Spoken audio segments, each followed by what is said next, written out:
दोस्तों YEIDA reason सिर्फ plot, airport या फिल्म सिटी तक ही सीमित नहीं रहने वाला है, बल्कि यहाँ बनने जा रहा है देश के सबसे बड़े एआई टेक्नोलॉजी केंद्रों में से एक।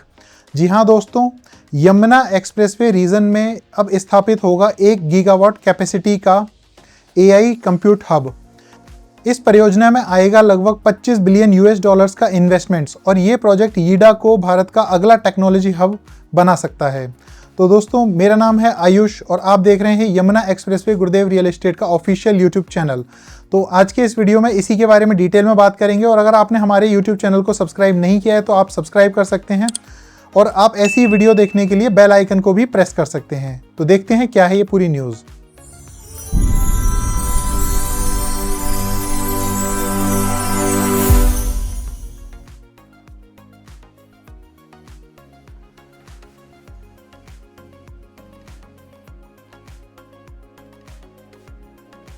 तो यमुना सिटी में बनेगा 25 बिलियन डॉलर का AI technology hub. MSAM group ने इन्वेस्ट यूपी के साथ एक MOU साइन किया है, जिसके तहत यमुना सिटी में हाई परफॉर्मेंस कंप्यूटिंग यानी HPC और आर्टिफिशियल इंटेलिजेंस यानी AI हब विकसित किया जाएगा।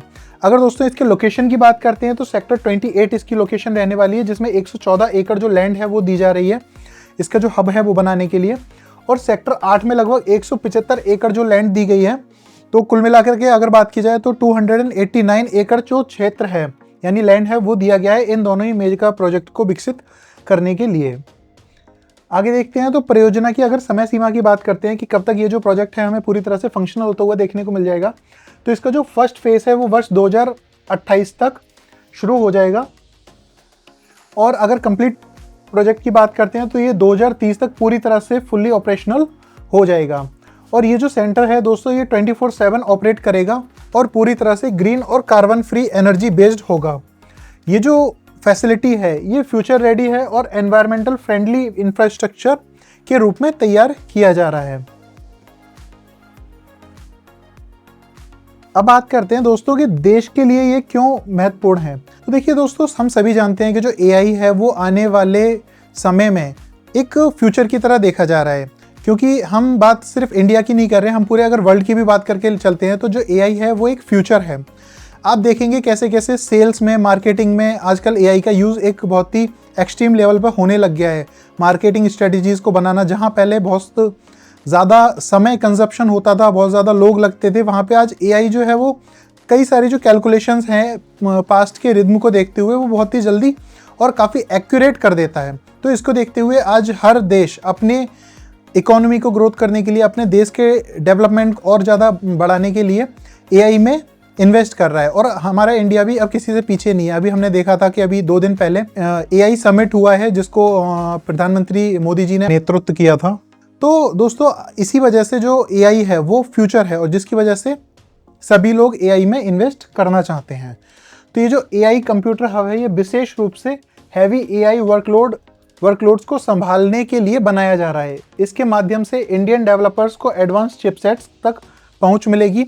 डोमेस्टिक और ग्लोबल स्तर पर एआई सॉल्यूशंस तेजी से विकसित होंगे, यानी भारत का जो टेक्नोलॉजी सेल्फ रिलायंस है वो भी मजबूत होगा जब ये जो एआई हब हैं ये इंडिया में ही बनाए जाएंगे। जो इकोनॉमिक इम्पैक्ट और एम्प्लॉयमेंट, तो देखिए दोस्तों इस प्रोजेक्ट की मदद से हजारों डायरेक्ट और इनडायरेक्ट जो जॉब्स हैं वो क्रिएट होंगी।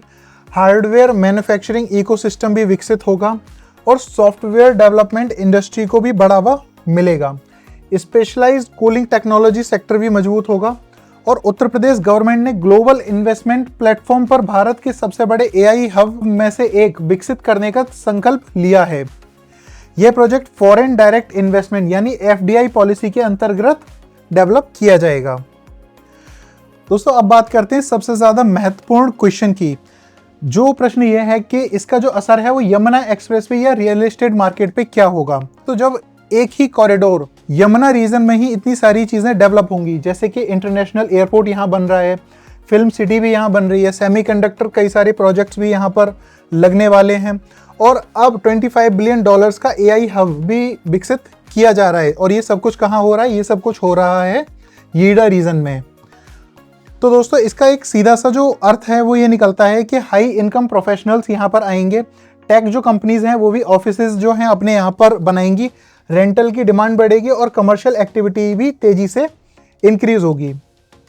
लैंड और प्लॉट प्राइसेस में तेजी से अप्रिशिएशन देखने को मिलेगा, यानी यमुना एक्सप्रेसवे अब सिर्फ रेजिडेंशियल जोन नहीं रहा बल्कि एक टेक्नोलॉजी और इंडस्ट्रियल ग्रोथ कॉरिडोर बन रहा है। और दोस्तों ये जो डेवलपमेंट है ये बहुत ही जल्दी हमें देखने को मिलेगा। अगर मैं बात करता हूँ लगभग 2030 के आसपास तक, तो 2030 तक जो एक संभावित तस्वीर अगर हम देखेंगे कि हमारा जो ईडा रीजन है वो कहाँ पर होगा, तो वर्ष 2030 तक यमुना सिटी में क्या क्या हो सकता है। तो इसमें जो इंटरनेशनल एयरपोर्ट है उसका फेज 2 का जो कंस्ट्रक्शन है वो स्टार्ट हो सकता है। AI कंप्यूट हब जिसकी अभी हम बात कर रहे थे ये पहले ही लग जाएगा, 2028 में इसका फेज 1 हो जाएगा रेडी और 2030 तक पूरी तरह फंक्शनल होने की संभावनाएं हैं। उसके बाद इंडस्ट्रियल मैन्युफैक्चरिंग बेस भी यहाँ पर बहुत सारे स्ट्रॉन्ग हो जाएगा और डाटा और क्लाउड इंफ्रास्ट्रक्चर भी मजबूत होगा। इसी के साथ ग्लोबल टेक्नोलॉजी इकोसिस्टम जो है वो भी मजबूत होगा यहाँ पर। तो ये जो क्षेत्र है यानी ईडा जो क्षेत्र है वो भारत का अगला टेक्नोलॉजी पावर हाउस बन सकता है। और दोस्तों इसीलिए हमारी कंपनी के जो डायरेक्टर हैं यानी श्री नरेंद्र यादव जी, वो हमेशा कहते हैं कि यदि आप यमुना एक्सप्रेसवे क्षेत्र में इन्वेस्टमेंट की योजना बना रहे हैं तो यह समय केवल देखने का नहीं है बल्कि स्ट्रेटेजिक एंट्री लेने का है, क्योंकि जब तक पूरा इंफ्रास्ट्रक्चर तैयार होता है तब तक प्राइसेस पहले ही बढ़ चुके होते हैं। इसीलिए दोस्तों ये जो समय है बिल्कुल सही है इन्वेस्ट करने का, क्योंकि अगर एयरपोर्ट एक बार आ जाता है, फंक्शनल हो जाता है और ये जो पूरी तरह से इंफ्रास्ट्रक्चर डेवलप हो जाता है तो यमुना सिटी के जो प्राइसेस हैं वो बहुत ही ज़्यादा इंक्रीज़ कर जाएंगे और फिर जो यहाँ पर एंट्री लेना है या फिर यहाँ पर इन्वेस्टमेंट करना है वो एक बहुत ही बड़ा टास्क हो जाएगा। तो दोस्तों आज की इस वीडियो को यहीं पे समाप्त करते हैं। अगर आपको ये वीडियो अच्छी लगी हो तो इसको लाइक कीजिए और अगर आप ऐसी ही और ज़्यादा रिलेटेड इन्फॉर्मेशन और ऐसी ही और वीडियोस देखना चाहते हैं तो आप हमारे चैनल को सब्सक्राइब कीजिए और बेल आइकन को प्रेस कीजिए ताकि कोई भी इंपॉर्टेंट नोटिफिकेशन आपसे मिस ना हो। और यदि आपके मन में कोई प्रश्न है तो आप कमेंट बॉक्स में भी पूछ सकते हैं। इसी के साथ दोस्तों इस वीडियो को यहीं पे समाप्त करते हैं। जय हिंद, जय भारत।